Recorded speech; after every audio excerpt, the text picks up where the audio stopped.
Do you believe in God? I got a real quick no from over here. I love it.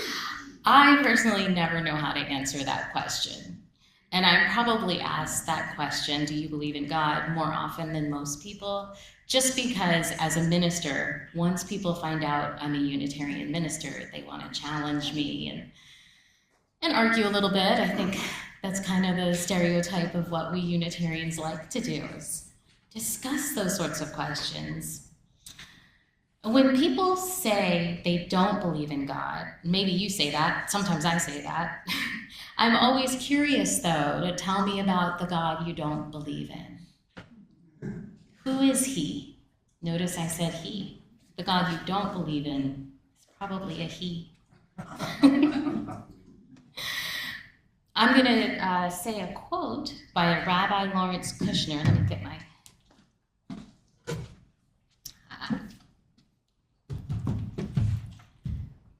this out so I can quote. So Rabbi Lawrence Kushner has this great story. This is from a book called Honey from the Rock. He says, once I was led to a Shabbos afternoon discussion with some grade school children from the congregation. I wanted to talk with them about holy matters, and so I asked them if they believed in God. I thought some would and some wouldn't, and that we would have a lively discussion. But to my astonishment, no one raised a hand. They were not spiteful or disinterested or even impious. As a matter of fact, they were serious, interested, and honest. And by their silence, they were simply saying that they did not believe in God, in much the same way that they might have said matter-of-factly that it wasn't raining. My surprise soon became sadness. This must surely be the end of the line, the final despiritualization of American Jews. So we spoke about other things. I don't remember what. I only recall a great disappointment, a kind of finality and defeat. So it's come to this, 3,000 years of fire and piety for a bunch of spoiled, rotten, I was kind of mad, little suburban kids who unemotionally say they don't believe in God. But then sometime later on, during that same discussion, I thought of a different question, maybe the same question. I asked them if any of them had ever been close to God, and every one of them raised their hands, freely and naturally, unaware of any contradiction or inconsistency. But now I had to have proof, so I asked them when and where, and one by one, they described what I believe to be the Jewish experience of God. One told of the previous evening when he had lit the Shabbos candles, another of a few months ago amidst anger and sadness upon the death of a grandparent, and still another of a few days earlier when, even though they didn't feel like it, they helped one of their parents. That struck me so much, that idea of, instead of asking, do you believe in God, asking about what experiences have you had? Have you had experiences that you think may have been close to God? And I think we can all relate with being a little bit saddened when the youth don't seem to follow us so much.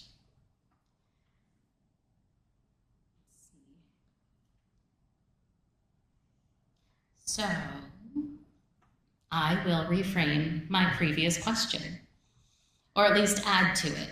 Do you believe in God, and have you ever felt close to God? Has anyone ever felt close to God? Just some of us, yeah. And actually, I don't know if I've ever felt close to God. For me, God isn't something that I experience as something that you're close to. God, for me, is already here. God is in us. God is us in a way I don't understand. And all of this is holy. And that's what I experience. The word doesn't feel quite right, the word God, but yes, I think maybe I believe in God.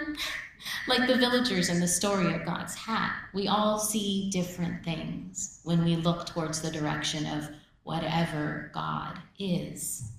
So the word God itself can feel wrong to many of us who do not experience what we were taught that the word God means. Judging man on a cloud? No. Giver of strict rules? No. Punisher? No. That's not what I experience. And universalism, by definition, is the belief that we are all already saved. We are universally loved infinitely, and hell can't possibly exist because God welcomes us all. The original Unitarians historically were Christians who simply rejected the idea that Jesus died to save us from hell. They questioned the notion of sin. They said God is too full of love to harshly punish us any more than we already find punishment in this life. In the course of hundreds of years, Unitarianism and Universalism have expanded to include all sorts of beliefs about God, including those of us who question the very idea of an intelligent designer or God. And that's good, because when God walks by, we see different sides of her hat. Not just her hat, of course, but all of her.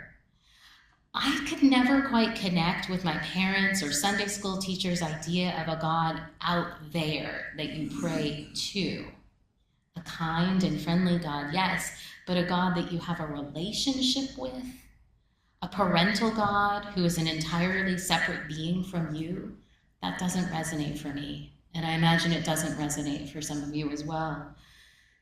The God I experience is impossibly massive, expansive, limitless. The God that I experience is here and now, and this and that is you and me. God, to me, is the energy that everything is made of. God is the connection. God is all you can see and all that none of us can comprehend. My God, the God that I'm sharing, that I experience, is too big and too intertwined with all of this, with all of us, with nature, to be described, let alone to have a relationship with. It just never resonated for me. What does your God look like? Is it better described by some of the other words that we tend to use, like the great mystery, or the ground of all being, or spirit of life?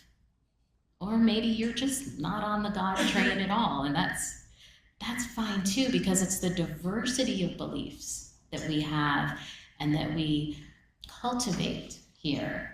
It's the diversity that brings us all closer to holiness. In times of trial, humans have turned to their connection to God as a source of comfort, right? There are no atheists in foxholes, but occasionally there are Unitarians in foxholes. In times of pain, we turn to God for comfort, and in times of separation, we connect to one another by connecting to the divine.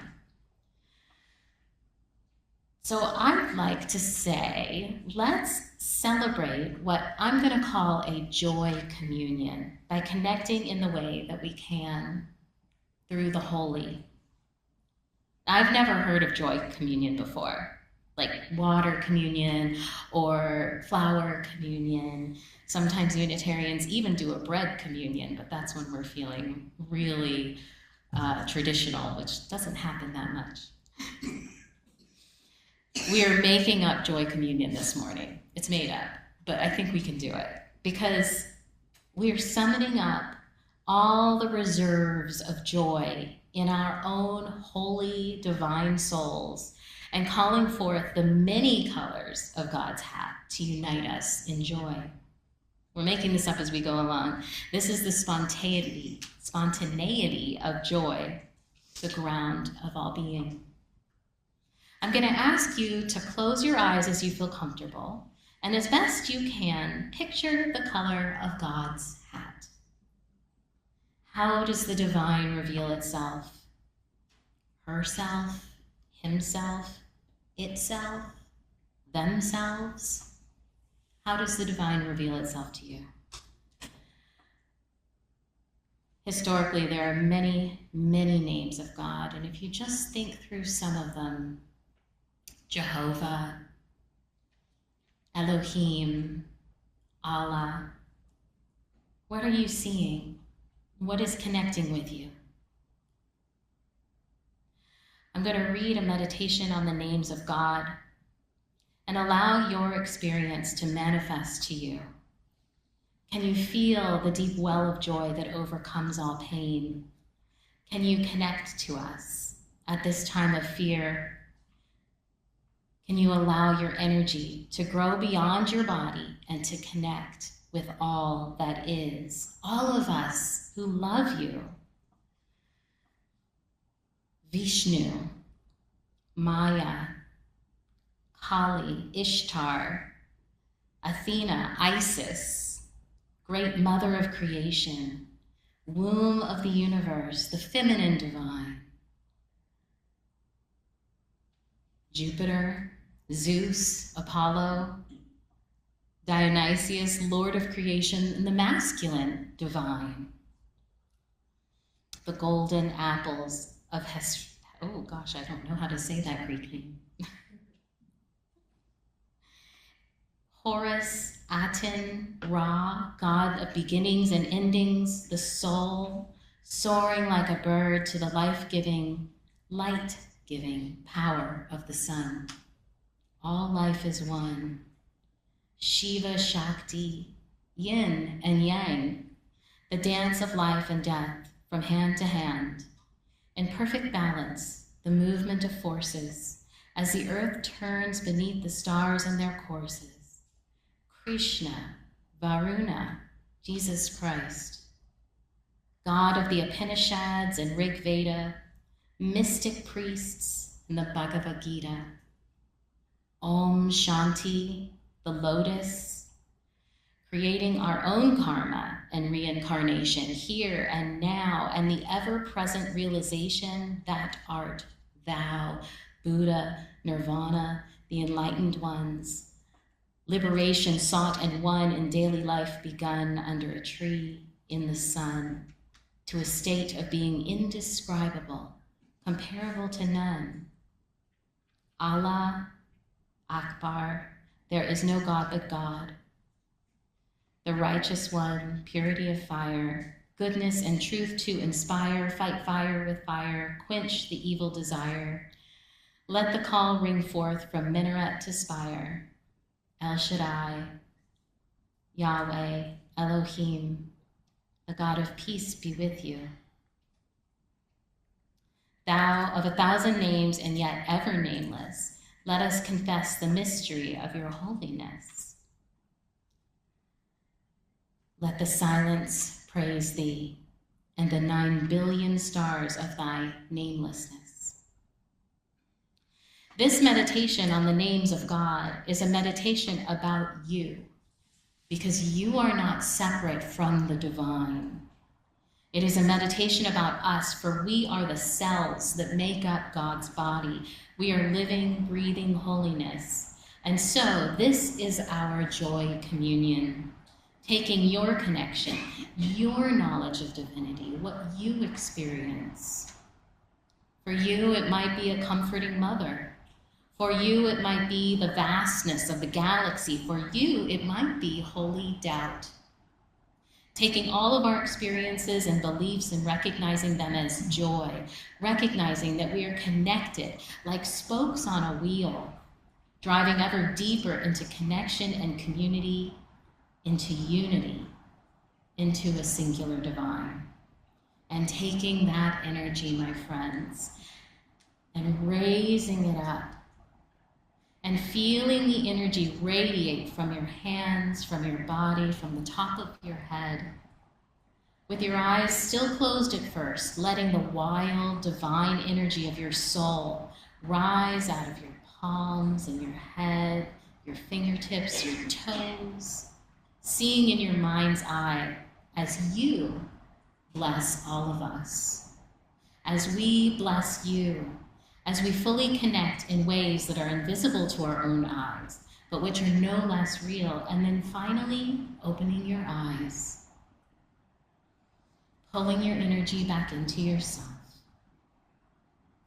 putting your palms up in your lap, maybe in a receiving pose, receiving the energy, warmth, love, and joy that is shooting around this room right now. Looking to your left, looking to your right, looking all around you and noticing the eyes of your friends and neighbors, noticing the unmistakable divinity within them. Our joy connects us. Our joy, which is deeper than happiness. Joy, which does not deny our pain, but rather holds it, cares for it, leans into the pain and the fear, the disappointment, and acknowledges them. The joys and concerns that we will share soon, those concerns are held and loved by the joy. This palpable joy that is with us in this room now. We have generated this positive energy. And for those at home, you are no less connected in this moment. I'm going to challenge what you might be thinking. Perhaps you don't feel it, and perhaps you do. All of that is held and loved by the joy that is greater than anything. And when you ask me if I believe in God, I will say, yes, I believe in joy. It is in us and with us and holds all of us, dark and light. So today, my name for God is joy. The joy that holds you, the joy that you send out through your head, your crown, the joy that has been multiplied by everyone here and knows no boundaries. It knows no time constraints. It is available to you this week and this month and into the whole next year and beyond. Joy is shared in the past with loved ones who are no longer here. It is connected to everything. It is bigger and more powerful and more beautiful than any monster that's hiding under your bed. Amen.